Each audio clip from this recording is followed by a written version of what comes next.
Rumah dinas. Ini adalah cerita tentang rumah yang dulu aku tinggali. Ayahku adalah seorang pekerja yang pekerjaannya mengharuskan untuk berpindah dari satu kota ke kota lain. Ketika aku SMP kelas 2, ayahku ditugaskan untuk pindah. Ayah diberikan rumah tinggal yang cukup luas. Kami sekeluarga pindah ke rumah itu. Ayah, ibu, kakak laki-lakiku, dan aku. Rumah tersebut memiliki 2 lantai. Di lantai 1 terdapat 2 buah kamar tidur dan sebuah ruang keluarga. Di lantai 2 terdapat 3 buah kamar. Selain itu terdapat sebuah taman yang cukup luas. Ibuku sempat menolak untuk tinggal di situ. Aku tidak tahu apa alasan ibu, tapi ayahku tetap saja memaksa untuk tinggal di situ. Apalagi melihat aku dan kakak terlihat cukup senang melihat rumah itu. Ibuku tidak dapat berkata apa-apa lagi, dan akhirnya kami pun tinggal di rumah itu. Ayah dan ibu tidur di lantai 1. Aku dan kakak tidur di lantai 2, sehingga ada 1 buah kamar kosong di setiap lantai. Pada awalnya kehidupan kami berjalan seperti biasa. Namun, lama-kelamaan kehidupan kami seperti mulai berubah. Kakakku saat itu duduk di bangku SMA kelas 2. Tidak sepertiku, kakak adalah seorang yang rajin dan tidak pernah bermasalah di sekolahnya. Namun setelah kami pindah, kakak menjadi mudah tersulut emosi. Aku tidak tahu apa ada hal yang telah terjadi di sekolahnya yang menyebabkan dia seperti itu. Tidak hanya kakakku, ayahku yang biasanya tenang dan tidak pernah sekalipun marah, kini tidak lagi seperti itu. Hingga suatu malam, ketika aku sedang menonton TV di kamarku, aku mendengar kakakku berteriak, "Berisik, aku lagi belajar!" Tidak lama aku mendengar kakakku turun, dan aku mulai mendengar dia sedang bertengkar dengan ayah. Itu adalah pertama kalinya aku melihat mereka berdua bertengkar. Ibuku hanya bisa menangis. Aku hanya bisa melihat mereka dari tangga. Ayahku berulang kali memaki kakakku, hingga kakakku mencoba melayangkan pukulan ke ayahku. Dan akhirnya malam itu menjadi pertengkaran yang sangat hebat, yang tidak dapat dihindari. Setelah malam itu, kakak dan ayah tidak lagi akur. Bahkan masalah kecil pun dapat membuat mereka bertengkar hebat. Pada akhir tahun di tahun yang sama ketika kami pindah, ayahku mengalami kecelakaan dan harus dirawat di rumah sakit untuk beberapa hari. Ketika ayahku pulang dan berbaring di kamarnya, berulang kali ayah berkata bahwa ruangannya sangat dingin. Kami menyetel pendingin ruangan di temperatur 30 derajat. Menurut kami itu sudah terlalu panas. Bahkan aku yakin ibu juga merasa kepanasan. Kami menyarankan agar ibu tidur di kamar lain untuk sementara hingga ayah benar-benar pulih. Namun ibu tidak mau dan tetap bersikeras untuk tidur dengan ayah di ruangan yang panas. Beberapa minggu berlalu, ayah sudah kembali bekerja. Suatu hari di hari Minggu, kakakku pergi ke sekolah untuk belajar di sekolah karena menurutnya rumah kami saat itu sangat berisik.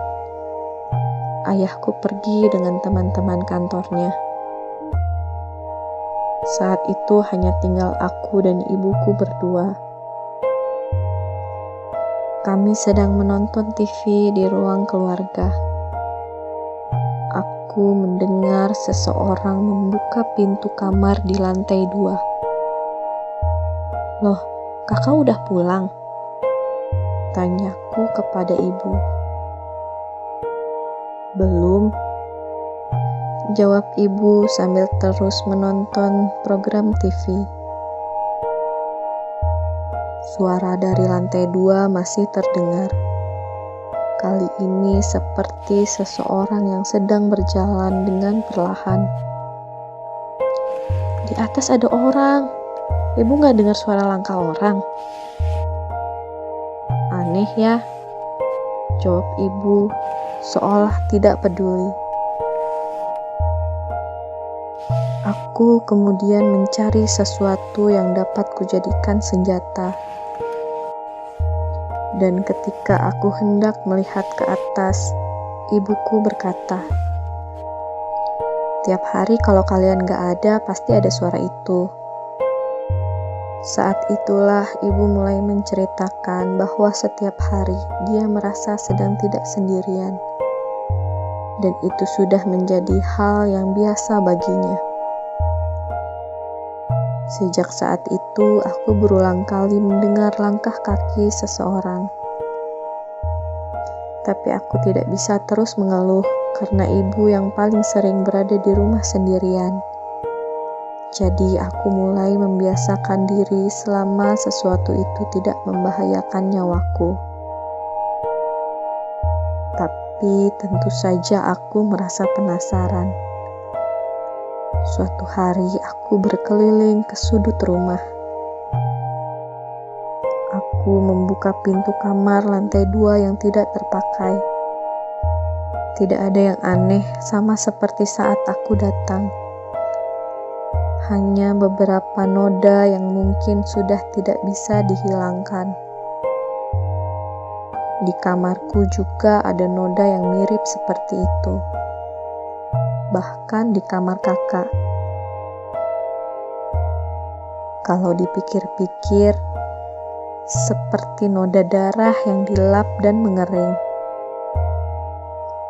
Aku cukup menyesal memikirkan itu, karena hanya membuatku semakin takut. Aku melihat ke tembok dan pintu. Aku tidak pernah memperhatikan rumah itu secara detail. Noda itu ada di mana-mana. Di lantai, di tembok, dan di pintu. Di kamar itu ada noda yang hampir tersembunyi di bawah tempat tidur. Kalau tidak salah, itu adalah alasan kenapa aku dan kakakku tidak mau memilih kamar itu. Saat itu masih siang. Aku memberanikan diri mengintip ke bawah tempat tidur. Aku menyalakan senter dari handphoneku agar aku dapat melihat lebih jelas. Hampir seluruh lantai di bawah tempat tidur itu tertutup oleh noda. Bahkan di dindingnya, ada beberapa noda yang seperti bentuk telapak tangan dengan kelima jari. Sekejap ruangan itu terasa dingin. Bulu kuduku berdiri. Aku segera berlari ke bawah menghampiri ibuku. "Bu, ada apa sama rumah ini?" "Mau gimana lagi? Emang mau pindah kemana?" jawab ibu dengan nada putus asa.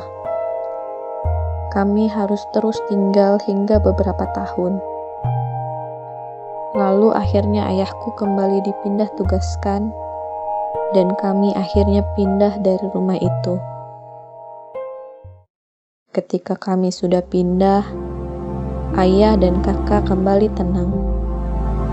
Ibuku juga terlihat lebih ceria. Kami lama tidak membicarakan rumah itu. Namun suatu ketika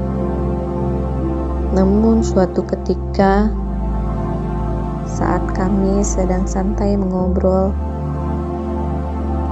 "Dulu tahu nggak, kalau aku belajar di kamar, aku selalu mendengar suara seorang anak yang sedang menangis terseduh-seduh. Tidak peduli saat itu siang hari atau malam hari. Awalnya aku pikir itu suara TV. Tapi ketika aku tahu suara itu bukan berasal dari mana-mana, aku tak mau berlama-lama berada di rumah. Sebenarnya saat itu aku juga terus mendengar suara tangis. Namun kupikir itu adalah suara kakak yang menangis. Jadi aku tidak pernah membahasnya dengan kakak karena aku takut itu hanya akan membuat kakak malu. Tapi kalau itu bukan suara tangis kakak, lalu suara tangis siapa? Apa yang sebenarnya terjadi dengan rumah itu? Aku yakin ayah juga mengalami hal-hal aneh saat di rumah itu." Hutan yang gelap. Aku memiliki fobia terhadap gelap karena aku pernah mengalami hal paling menakutkan dalam hidupku.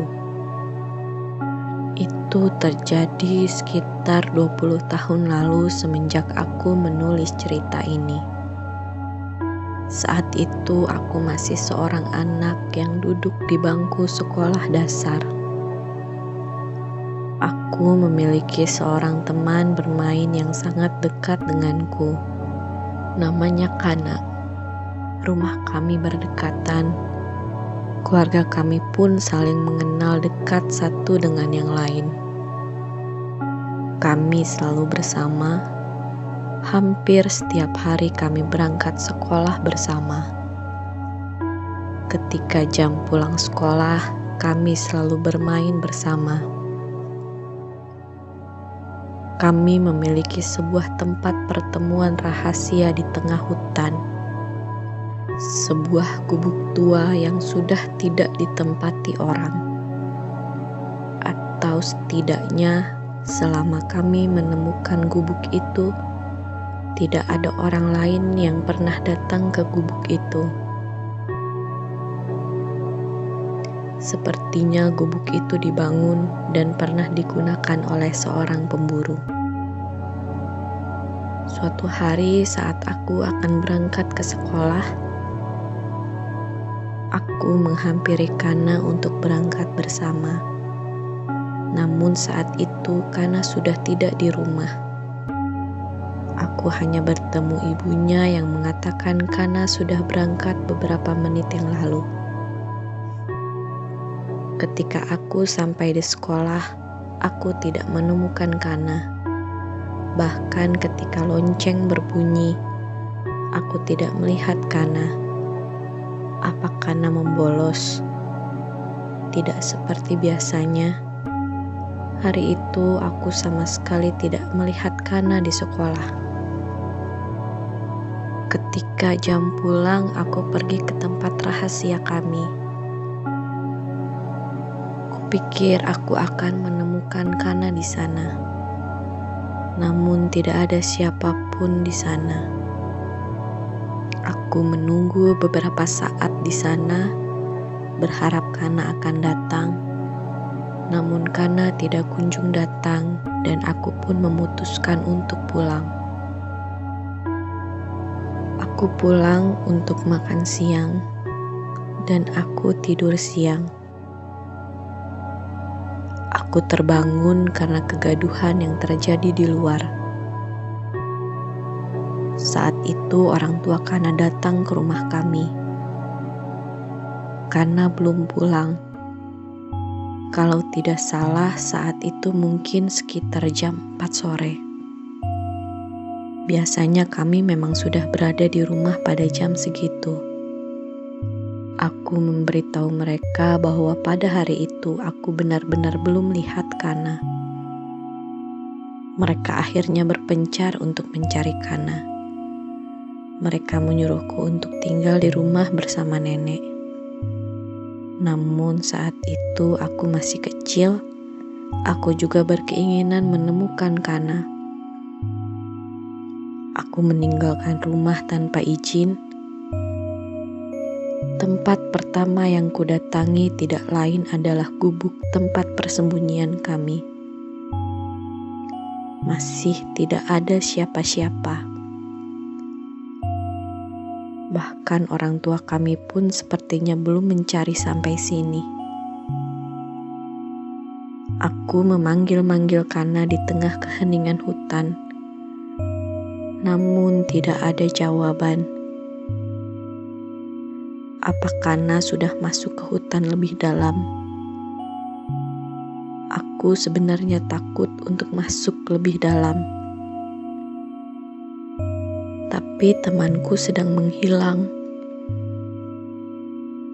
Dari awal aku sudah melanggar perintah orang tuaku untuk tetap tinggal di rumah. Aku tidak punya pilihan selain mencari Kana.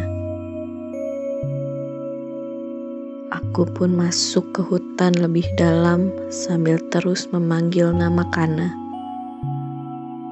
Setelah berjalan selama kurang lebih setengah jam, aku menemukan Kana sedang terduduk di bawah sebuah pohon sambil mengenakan seragam sekolah. Seragamnya dipenuhi bercak darah. "Kana, ayo pulang, mama kamu nyariin dari tadi,"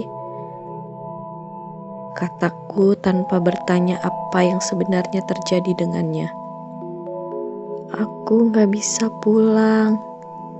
Aku gak bisa keluar dari hutan," jawab Kana dengan nada datar. "Apaan sih, ayo?" Aku menarik tangan Kana dan berjalan menuju jalan keluar hutan. Tangannya dingin. Aku tidak tahu sudah berapa lama Kana berada di dalam hutan. Kami pun berjalan untuk segera keluar dari hutan. Namun kami sepertinya berjalan terlalu jauh. Apa mungkin sekarang kami berdua yang tersesat? Aku tidak kunjung menemukan jalan keluar. Hutan sudah mulai gelap. Udara mulai dingin. Aku semakin lelah. Aku yakin Kana juga kelelahan. Tapi kami harus terus mencari jalan keluar. Aku terus memegang tangan Kana. Namun aku sadar ada yang aneh. Matahari terbenam begitu cepat. Seharusnya sekarang masih jam 5. Kenapa sudah segelap ini? Aku hampir tidak bisa melihat apa-apa di depan. Aku menghentikan langkahku. Aku sudah tidak bisa melihat apa-apa. Aku tidak bisa melihat pepohonan yang ada di sekelilingku. Tanganku masih memegang tangan Kana. "Kana, kamu bisa lihat ke depan gak?" "Gelap," jawab Kana. "Gelap. Berikan matamu." Aku menoleh ke belakang, tapi aku juga tidak bisa melihat Kana. Aku ketakutan. air mataku mulai menetes. Selain karena aku tidak bisa melihat apa-apa, aku takut karena suara yang barusan menjawab pertanyaanku. Suara itu bukan suara Kana. Suara itu terus menggema di kepalaku. Gelap, gelap, berikan matamu. Aku tidak tahu harus berlari kemana. Aku ingin sekali mendekatkan wajahku ke wajah Kana untuk memastikan Kana masih berada di situ. Tapi, bagaimana kalau yang aku genggam dari tadi bukan tangannya Kana? Spontan aku segera melepas genggamanku. Kana, kamu masih di situ kan? Gelap, gelap, berikan matamu. Aku menutup telingaku dan mulai menangis. Tiba-tiba seseorang memegang tangan kananku. Aku terkejut dan teriak karena aku tidak dapat melihat siapa yang memegangku. Kana? Iya, ayo cepat pulang. Kana, itu suara Kana. Kana menarikku. Rasanya beberapa jam lalu aku menarik tangan Kana untuk menyelamatkannya. Sekarang Kana yang menyelamatkanku. Aku berlari mengikuti kemana Kana menarikku. Hingga kami menemukan sedikit cahaya. Kali ini aku mulai bisa melihat sekelilingku. Aku dapat melihat Kana. Aku mulai merasa tenang. Kami terus berjalan hingga kami menemukan jalan keluar. Sana pulang. Tinggal lurus nanti ketemu gubuk persembunyian, kata Kana. Aku tidak mengerti ucapannya. Harusnya kami pulang bersama. Aku gak bisa keluar dari hutan ini, lanjutnya. Loh, kenapa? Udah, kamu aja pulang sana. Ya udah, kamu tunggu di sini, aku nyari bantuan ya. Saat itu aku tidak bisa mencerna maksud perkataan Kana. Aku hanya berpikir jika dia tidak bisa keluar dari hutan, mungkin orang dewasa dapat membantunya.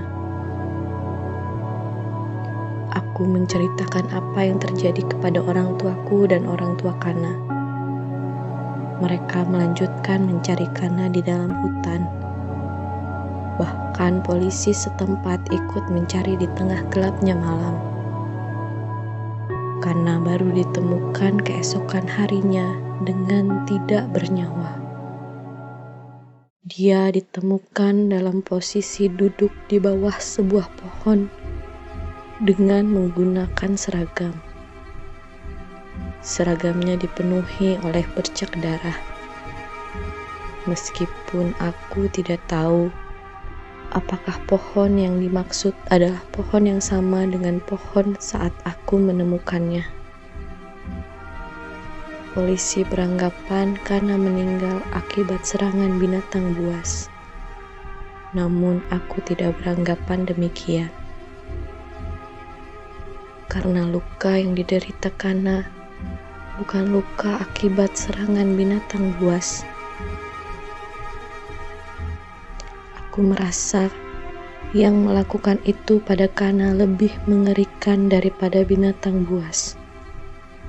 Tidak ada memar atau bekas luka di tubuh Kana. Namun, kedua bola mata Kana hilang dan tidak dapat ditemukan di mana-mana. Hingga sekarang, aku tidak tahu apa yang telah terjadi pada Kana. Namun aku yakin yang menyelamatkanku saat itu adalah Kana.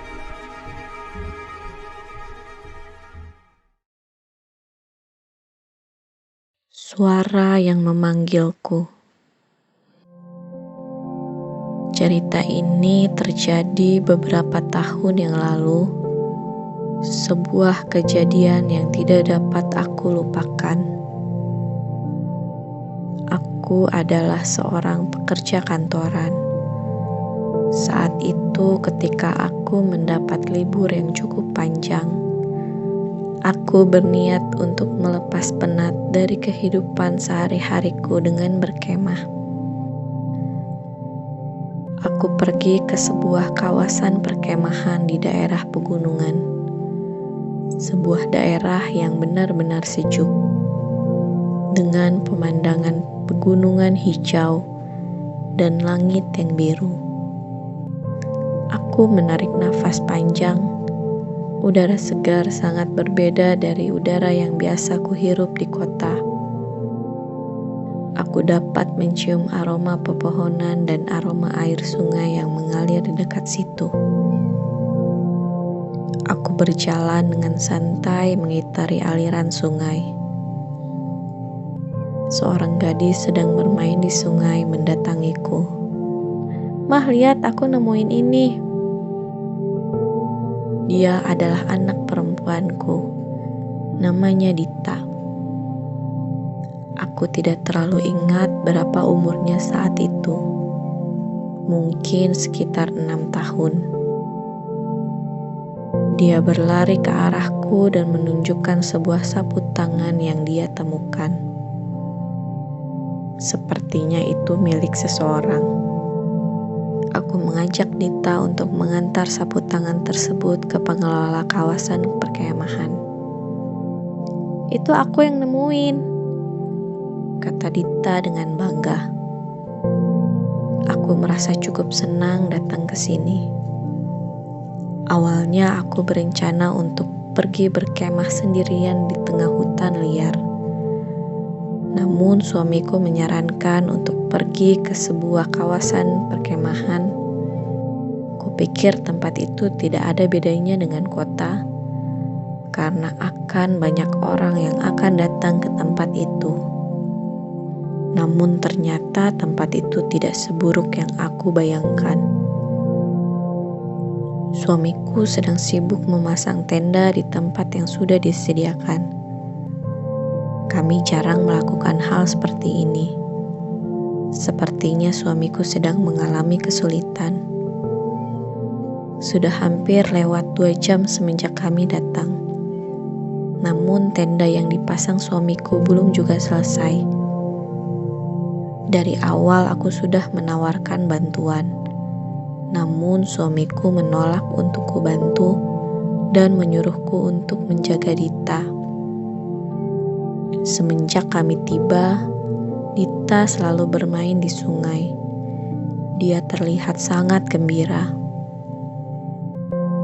Beberapa jam berlalu, hari sudah mulai gelap. Tempat itu sudah mulai sepi. Suamiku tidak berhasil mendirikan tenda.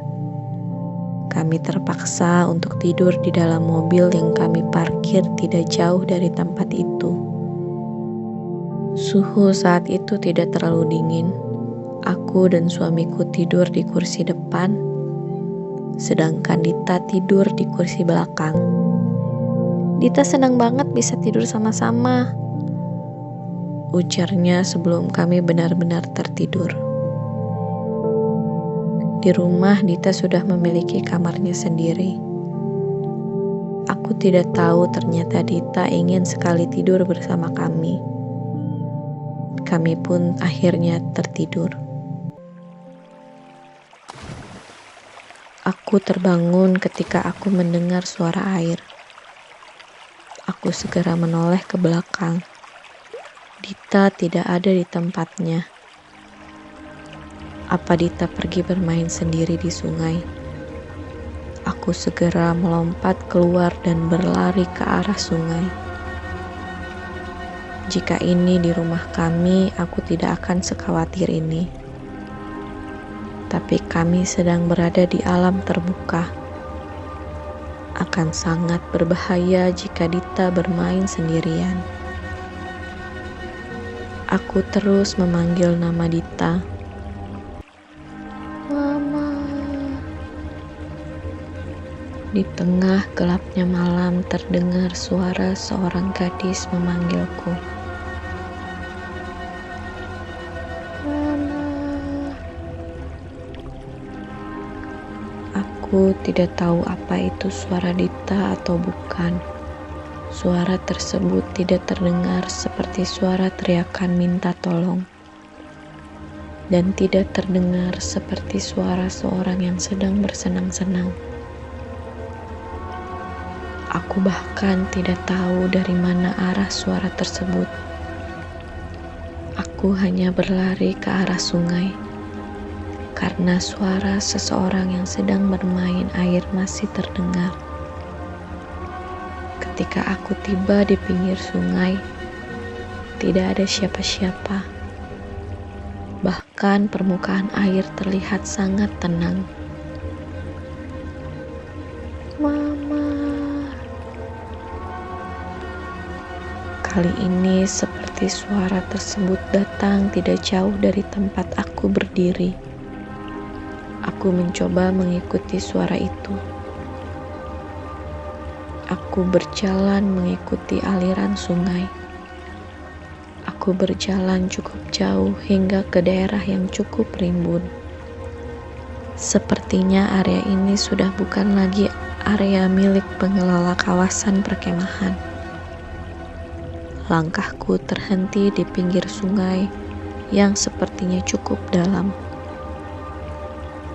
Aku yakin suara itu datang dari arah sungai. Dita, panggilku. Mama. Aku melihat bayangan seorang gadis dari sungai. Kulitnya pucat, seperti sudah terlalu lama di dalam air. Gadis itu adalah Dita. Tanpa pikir panjang, aku langsung melompat ke dalam sungai. Ketika aku melompat, aku tidak bisa mendengar suara apa-apa lagi, selain suara seorang laki-laki memanggil namaku. Kali ini suara suamiku. Aku hampir tidak dapat mendengar apa yang dia katakan, tapi aku yakin itu pasti suamiku. Dia terus memanggil namaku. Aku berusaha menjawab panggilannya. Dita, Dita itu siapa? Tanya suamiku.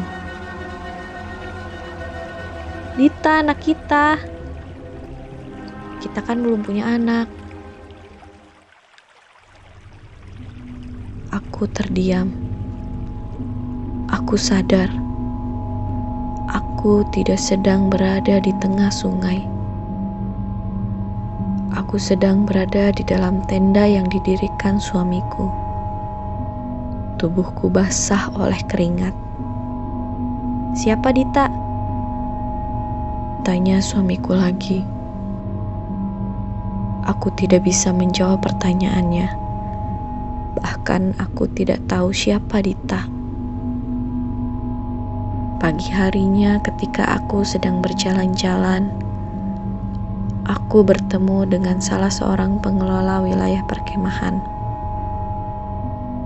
Aku bertanya tentang wilayah yang semalam ada dalam mimpiku. Wilayah itu diberi pagar karena cukup berbahaya untuk didatangi orang. Hutan di wilayah itu cukup lebat. Sungainya lebih dalam daripada yang ada di wilayah perkemahan. Wilayah itu sudah ditutup sekitar 4 tahun yang lalu, semenjak ada seorang anak perempuan yang menghilang di sana. Aku hanya bisa terdiam ketika mendengar cerita itu. Kuharap hanya kebetulan. Kuharap mimpiku semalam hanyalah sekedar mimpi. Aku aku segera kembali ke tenda untuk menemui suamiku dan segera mengajaknya pulang. Kami pulang lebih cepat dari rencana kami. Ketika aku sudah sampai rumah, aku mencoba mencari artikel tentang wilayah perkemahan yang kami datangi. Aku mencari tentang anak yang hilang di wilayah itu. Aku menemukan beberapa artikel yang membahas tentang kejadian itu. 4 tahun yang lalu, seorang anak berumur 6 tahun hilang di area hutan. Diduga anak itu pergi ke sungai ketika malam hari, dan keesokan harinya sudah tidak dapat ditemukan. Anak itu bernama Dita. Wajahnya di foto adalah wajah Dita yang ada dalam mimpiku. Kenapa Dita muncul di mimpiku? Apa Dita ingin ditemukan? Tapi aku tidak tahu apa yang bisa aku lakukan. Tidak akan ada yang percaya dengan ceritaku. Bahkan suamiku menyuruhku untuk melupakannya. Namun aku tidak mungkin bisa melupakannya.